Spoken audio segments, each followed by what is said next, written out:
And now we're going to start the bevel around the edges here. We're going to start the reverse fade process into the beard. So right now, to be careful, I'm using the tip of the blade. That leaves it a little bit longer, and then I flatten the blade out, and that'll cut it a little bit shorter. So even though I skip the blade, if I tilt the blade up, it makes it one blade longer. And when I flatten it out, it cuts it at the true length that it is. We're going to do a 45-degree angle around the edges. I'm going to hold that ear down.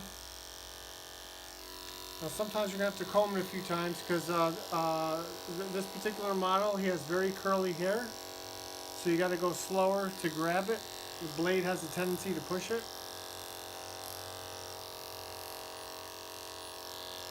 Now when we're going across the back, I want to keep the teeth of the blade, I want to keep it parallel to the floor. I don't want to round it because I don't want to lose the corner.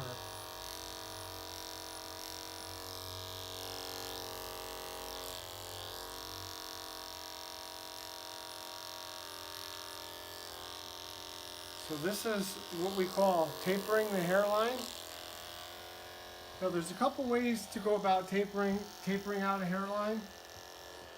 To a lot of people, the word taper means, a real deep, high scooping taper.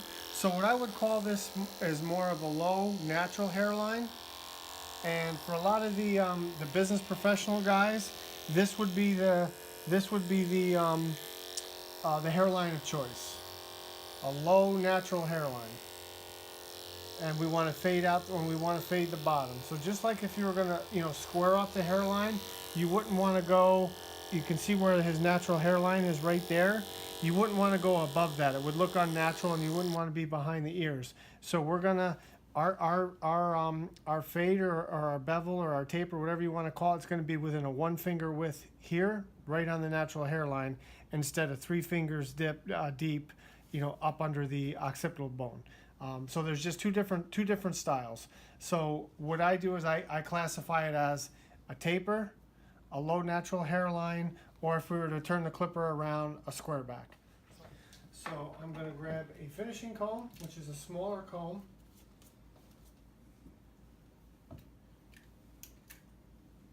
And an adjustable clipper. Adjustable clipper just means the lever moves up and down. And you can see how the blade moves. So when the lever is all the way down or open, the blade is the longest, and we're going to get a longer cut. And when it's closed all the way, you're going to get a closer cut. The advantage of the adjustable blade clipper is that you can get a lot of different lengths out of it. So I'm going to use the corner of the blade. I'm going to pull that ear down so that hair pops out. So his hair pretty much grows on the back of his ear, right to the back of his ear. So we want to pull the ear down and stretch it out.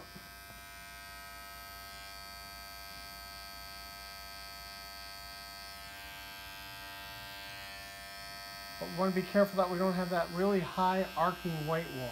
Then I'm going to close the blade down all the way, and I'm going to do it again and not go as high. So then when I come back with my trimmer, there's not much to do. I'm just going to cut it a little closer around there. Then I'm going to just further do a little more clipper over comb to work on that reverse fade from the beard to the hair. But I want to make sure that I'm not going to cut this any closer than I'm going to cut his beard. Okay, and now on the sides here. Now he has one of those beards. You're gonna see this from time to time, where the neck beard connects to the beard on the face all the way through. So that's what we're going to do, is we're going to clean that line up, and then we're going to shave this area here as part of the haircut, and then when we do the beard, we're going to take care of that. But you want to make sure that we definitely separate that. Now what I'm going to work on here, the blade is still parallel to the floor just like the other ones. When you get to your shorter blades, your fading motion or your tapering motion, or in this case a C motion, gets shorter. So we can call this a scooping motion, but in my mind what I like to call it, with the longer blades, I call it more of a scooping motion. With the shorter blades, I call it more a flick of the wrist. Because we don't want to go into the hairline or into that area that we've already tapered or faded, because we're gonna create a hole. Okay, so now that we've done all that, we're gonna come back, we're gonna close that halfway down and not go as high.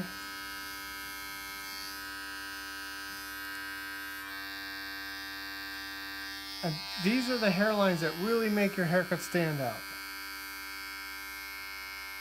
You know, that nice, clean, you know, faded hairline. In this case, for you know, someone that, you know, wears a shirt and tie to work, we want to make sure that, you know, he has a nice natural hairline that's just above the collar. So this is pretty much where his collar would be. We don't want to see this much space between his collar and his hairline. And then while you're doing this, one of your most important tools is your mirror. So I'll always spin the customer to the mirror, you know, take a look in the mirror and see what we got going on, and then I'll adjust the hairline accordingly. One of the tricky things is with his hairline is it's very thick in the center and the corners, and it's thin here and here. So we're going to have to bring it up just a little higher without bringing it up too high.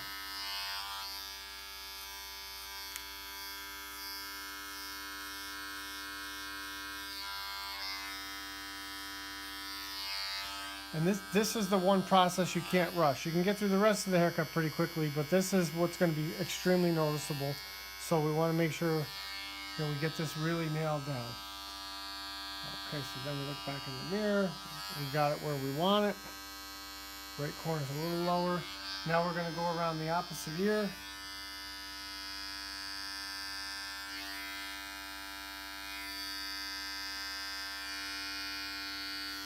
We're going to pull that ear down, and you can see how that hair's growing on the back of the ear. So I'm going to take the back corner of the clipper, very slowly roll that out. If you go too fast, you're going to miss hair. And in this case, it's not even my wrist is moving, it's just my forefinger is moving. Then we'll close it halfway. Then we close it all the way. Okay, so that part's good. Now we're going to come back with our trimmer and just neaten up those long ones and sharpen up the outlines before we shave his neck. So we're going to brush that clipper off. Then we're going to pick up our trimmer. We're going to pull that ear down. Now I like to work with a very light touch. I don't want the haircut to be uncomfortable in any way whatsoever. So I don't like to take a trimmer, turn it around and real hard and press. These clippers are very sharp. I can get just as neat of a line in front of the ear. This skin is very sensitive, so I'm always very careful. And if I am going to touch the blade, my finger here is between his skin, and that's controlling the pressure. So I'm actually holding the weight of the clipper, supporting it with this finger, and my middle finger on my other hand is just steadying it.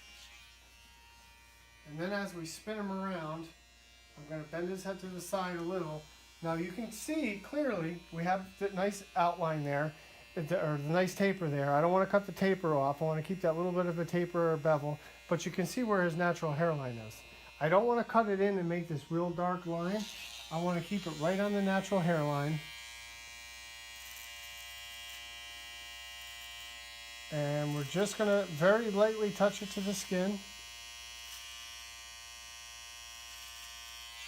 And then we're going to turn the clipper around and we're going to shave to it. I'm not worried about all the rest of the hair on his neck because I'm going to shave that with a straight edge.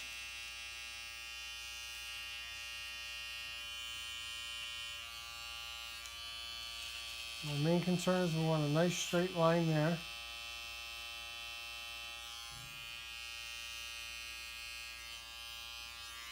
Okay, and then again, my clipper is going to be parallel to the floor on the bottom. So the taper, or the natural hairline is already done. I just don't want to get too close with this clipper and mess it up.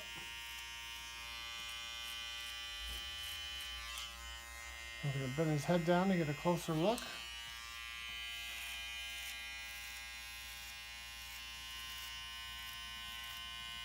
every once in a while, because this clipper cuts so close, I'll turn it around and take the back of the clipper and use a fading motion, or that same flicking motion, and that'll fade it out just a little bit more instead of reaching over and picking up my adjustable again while I have this in my hand. Just a quick little trick if you have a little bit of a line. If it's too heavy, it's not going to work. Then you want to go to your clipper over comb. You can see that hair clearly sticking out of the white comb.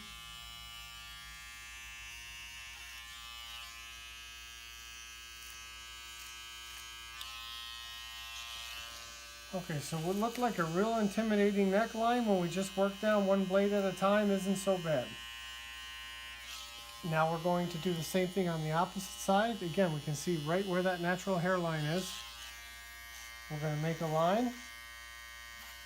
And by turning his head to the side like that, what it does is it stretches the skin out, which pops out the hair, so you don't have to press hard. It's just like shaving. When you stretch the skin, the hair pops out. You can just glide the trimmer or the razor over the skin, and it makes it a lot easier to cut the hair. You can get a lot closer.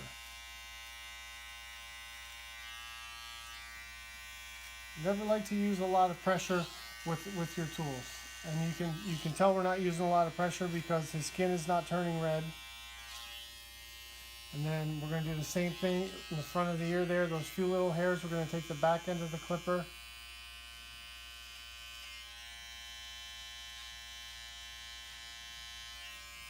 and clean that up.